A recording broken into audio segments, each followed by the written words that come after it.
Hey, what's going on, guys? Kalamazi here. This is going to be my Season 4 Destruction Warlock DPS guide. In it, we're going to be covering tier sets, single target talents, AOE Talents, rotations, builds, this and that. Basically, everything you need to know to play a Destruction Warlock successfully in Season 4.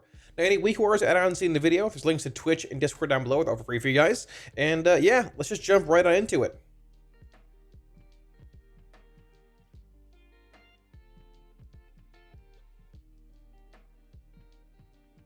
So when it comes to tier sets for Destro Lock in Season 4, I'm currently on retail. Unfortunately, S4 PTR is down, but I can show you what's going to be around in S4 for our tier set, and that is actually our Vault of the Incarnates tier set. Now, Destro is the only one that was chosen that wasn't Season 3, basically. It is S1. So, Gone will be the Dimensional Rifts we have in S3. Gone is also the Channel Demon Fire set we had in Season 2, which is right here. What we are playing is a fully passive tier set. The two-piece, it says consuming soul shards, by either technically Shadow Burn or realistically Rain of Fire or Chaos Bolt, has a chance to grant you Chaos Maelstrom, increasing your crit strike chance by 15% for 10 seconds. Now, this was buffed from 10% in the early part of PTR for S4, so it's stronger than it was in S1. And the 4 set says your critical strikes, keep in mind Chaos Bolt always critically strikes, their damage is increased basically to 212%. Up from 200. So those crits of Chaos Bolt always hit a bit harder than the double effect on all crits. At the same time, a Rain of Fire, any spell you cast that crits will crit a little bit harder than, basically every other class in the games, crits being double, right? So a fully passive set, no real way to like play around the bonuses, whatever. If they proc, great. I guess the two-piece proc's great. It's RNG, but it's actually a relatively strong bonus.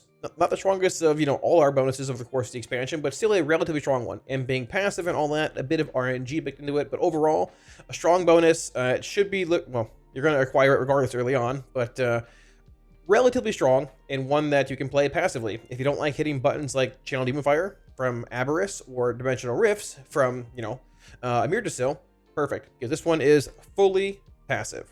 Now, when it comes to talent builds in S4 for Destruction Warlock, I'm going to go over 4 here, being a 2-minute build in single target, a 3-minute build in single target, a Havoc Cleave build that can be 2 minutes or 3 minutes, and the general AOE build you're probably going to play in Mythic Plus and things like that. Now, starting off with the 2-minute single target build here, not much of a difference between, S1, S2, and 3. Really in 4, but there's one thing I want to hit on here, and that is internal combustion. Now, internal combustion is simming higher currently, even for S3 by 2k DPS for me roughly in S3, and even higher by a little bit in S4. Internal combustion works off of immolate ticks. The higher amount of haste you have, the more often immolate will tick, so it means a higher amount of internal combustion damage. It changes the rotation a lot, a decent bit, by having to cast immolate a lot more after every few chaos bolts. If you don't like internal combustion, you can just play reverse entropy. It's a passive ability, gives you more haste. It's much more fluent to play with, being haste-based passive proc versus, changing your rotation a bit. I wouldn't fault you for it. It's totally fine. I'll probably play entropy either way, and that'll be that. But internal combustion is a little higher in pure single target. Now, when it comes to the 2-minute build here, so there was a build playing Soulfire for a little bit that was a tiny bit higher. However, this build playing Shadowburn into Conflagration of Chaos, everything else has indeed pulled ahead again. And is looking to be your best build overall in single target. The 2-minute build over the 3-minute build. You're playing a point here in Grand Warlock's design. 2 points in Crashing Chaos, your Infernal, obviously, point in Embers for increased Incinerate Shard Generation, Chaos Bringer. You're back to playing Chaos Incarnate over Dimensional Rifts, because no longer having a Rift bonus, we have an S3. We're back to the S1 bonus, so Chaos Incarnate, very good. Max mastery on every ability you cast, basically, that cost shards.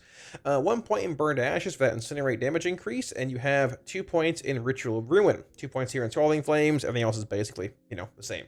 Now, once again, 2-minute build and 3-minute build here. Now, so the reason why you play 2 versus 3 sometimes depends on fight duration. So let's say, for example, you're fighting a boss that has a 330 kill time roughly, right? So with that encounter, you'd be able to Infernal on pull, playing a 2-minute build, and then Infernal again at the 2-minute mark, right? Your third Infernal would be at 4 minutes, but the fight dies at 330.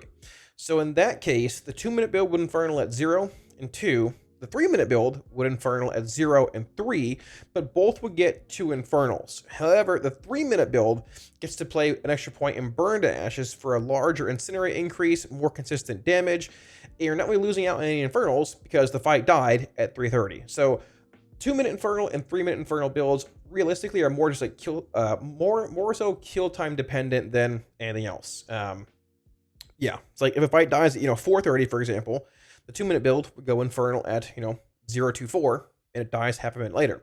This build can only go 0:3, and then miss an Infernal. So a lot of it depends on kill time, damage profiles, and all that. If you don't know what the fight's going to be like in early prog, I just play 2-minute build honestly and hope that it works out. But there's not a big diff either way between them. But that's basically that. The only difference here, literally, between the two is, no Grand Warlock design in 3-minute build, and you are playing a second point in Burn to Ashes for a more consistent just damage profile, higher overall incinerates, and, well, that is that. And once again, internal combustion versus entropy, up to you, that's a big video. IC is a little higher. Getting into the Havoc Cleave build here, it changes a little bit. This build's not playing Rain of Fire or anything here. You're shifting a few points out of Shadow Burn and Conflagration of Chaos into Rolling Havoc, a point here in Sacrifice. I've seen some just put a point here in Improved Immolate for a longer duration of Immolate, and Havoc Cleave settings for, ease of play and all that. But honestly, besides that, the same rules apply here. You can play the 2-minute Havoc Cleave build like this with Grand Warlock's design, or if it's a different kill time, you can just take a point out of here and put it in Burn to Ashes for that 3-minute damage profile, right?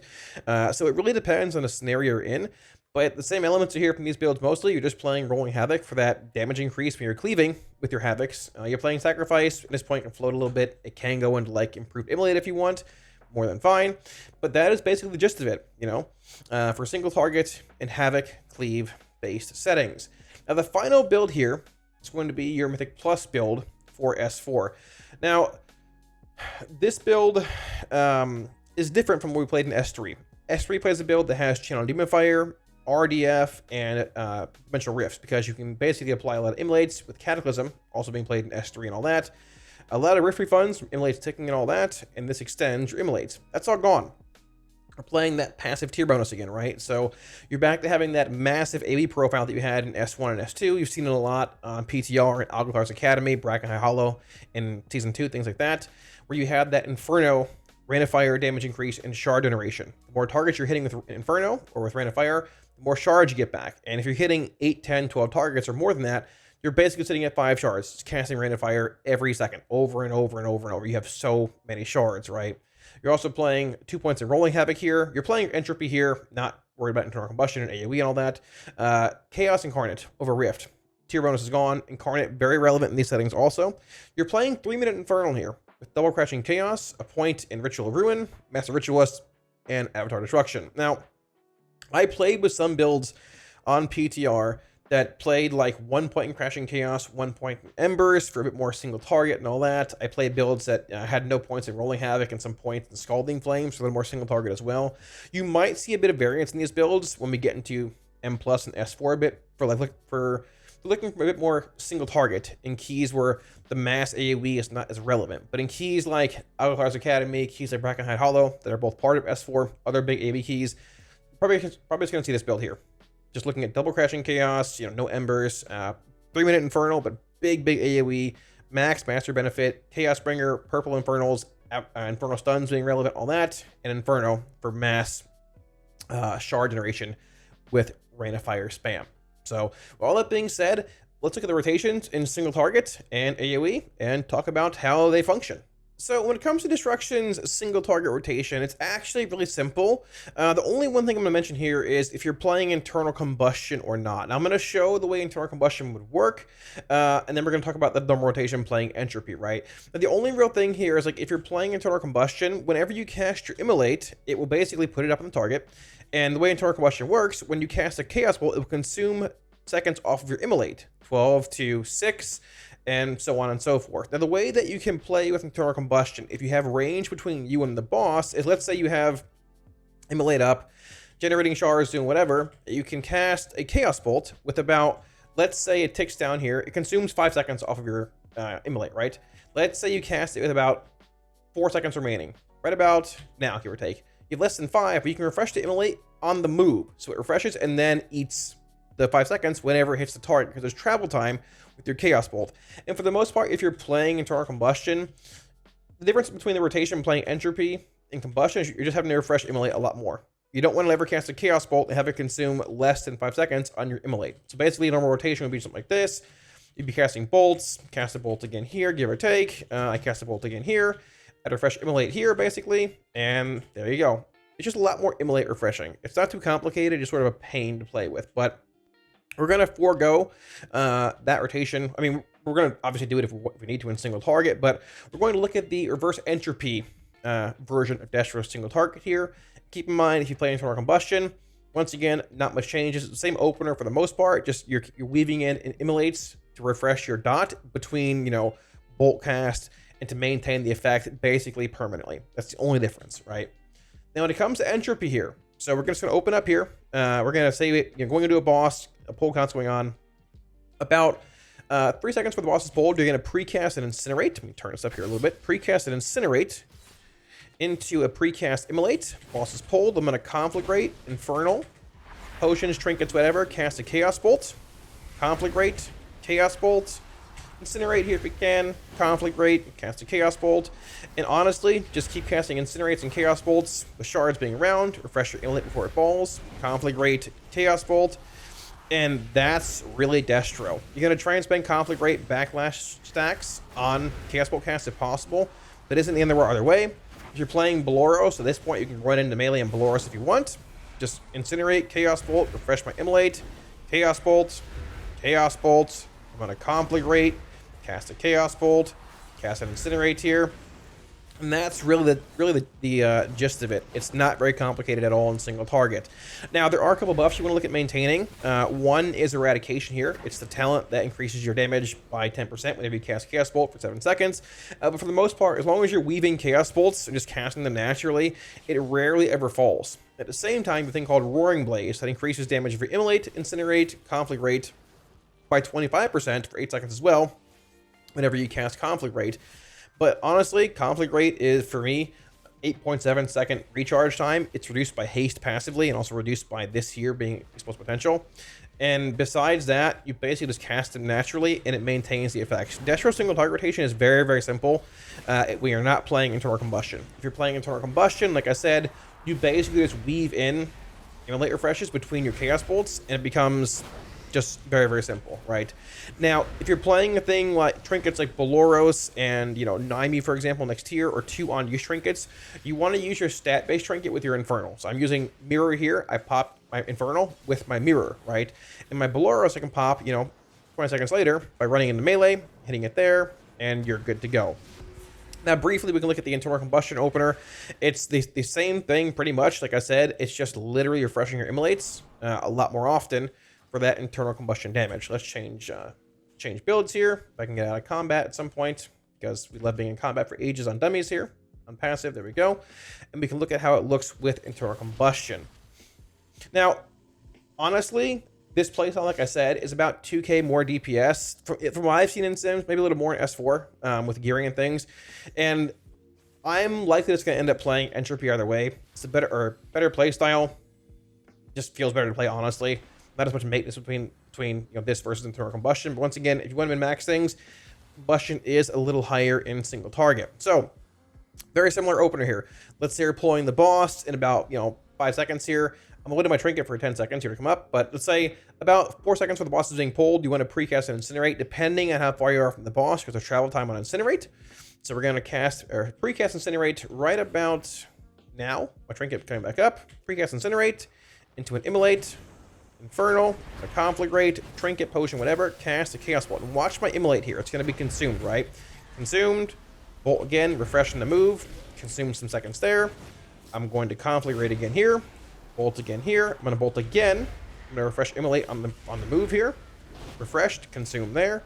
Chaos Bolt, Incinerate, Chaos Bolt. I'm going to refresh Immolate here again while it's moving. Travel time. There you go. Refresh, consume. Chaos Bolt. Chaos Bolt again right here. Refreshing the move. And honestly, like I said, that's the gist of it. It's the same thing, basically, as the other version of Destro with Reverse Entropy. You're just refreshing Immolate a lot more often. And for about, I don't know, 2 to 4k DPS for me, at least personally in Sims, I don't want to do that as much if you're looking just to have a good time and chill. If you're looking to min-max things a bunch in single target, Combustion will indeed be a little higher. But once again, sort of a toss-up, whatever you want to do. But either way, the rotation is very easy, very simple, and there's not a whole lot to it. Now, when it comes to Destruction Warlock in AoE, in these settings like Bracken High Hollow, Alcathar's Academy, even just general AoE, where you're pulling, a lot of mobs at once, you're shifting to your 3-minute Infernal build here with, Inferno, Havoc, Pandemonium, just massive Cleave here with rolling Havoc and all that. Now, the opener here, similar-ish to single target, but also very simple when it comes to things rotationally, right? So let's say the tank's running into the pack here, you're trying to round mobs up a little bit. We have 5 targets here. Typically, I'll throw a couple immolates out to get shards rolling. It'll also proc flashpoint and things, that haste buff you get. So we'll go in, tank's running in, gonna immolate a few mobs here, immolate a couple, give or take, put my Infernal down, trinket, potion, whatever, throw Rain of Fire down, go into a Havoc, couple more immolates, some conflict rate to build shards via Havoc, then begin Rain of Fire spam. Incinerate for some shard gen, start spamming Rain of Fires. You can see the partial shard ticks coming in here and how much you get with 5 targets with Inferno, right? Rain of Fire, Rain of Fire, Rain of Fire, Rain of Fire. Between shard generation, you can just refresh Immolate here, which will give periodic shards too. Rain of Fire, Conflict rate for some shards, Rain of Fire, Incinerate once, Rain of Fire, Havoc's back up again. We can basically go just right into a Havoc, Conflict rate for shards, Rain of Fire, and honestly, with like 7, 8, 9, 10 targets, your shard generation is just so high, all you do is spam Rain of Fire over and over and over and over. At a certain point, your immolates fall, doesn't even matter. You're casting Rain of Fire on 10, 12 plus targets, and you're doing just an insane amount of damage. It's so high, you have insane shard generation, and you're just AoEing everything down into oblivion. That, coupled with your Infernal procs here, your Ritual of Ruin Infernals, the purple ones that come down and stun mobs for shard generation, all that too. Very strong damage profile. The strongest AoE in the game, pretty much. And this is what makes Destro very close to being meta, if not meta heading into S4. It's AoE, very simple, very easy to do. Even outside of trash packs where you have Infernal, you can still run in, tanks rounding the mobs up, a couple immolates up here and here, go into your Havoc, put 2 more up, cast a conflict rate, start casting Rain of Fires, and you can build your own little Infernal. Once again, I have no major Infernal here. I'm still casting a bunch of Rain of Fires. I'm building my own Infernal, right? The AoE is very, very strong. The more targets you have, the more shard generation you have via Inferno, the talent.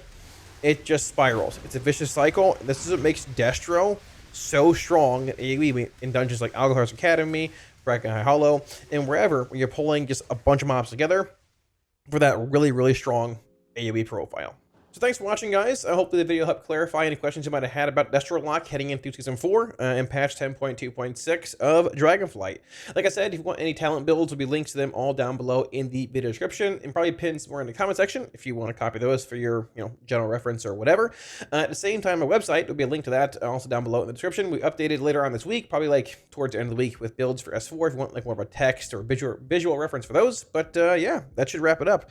Like I said, any week horrors add-ons saw in the video, links to Twitch and Discord down below. I'll free for you guys. At the same time, I stream 5-ish days a week. At this point, S4 and Alpha, if you want to come by and check it out, both on Twitch and also on YouTube.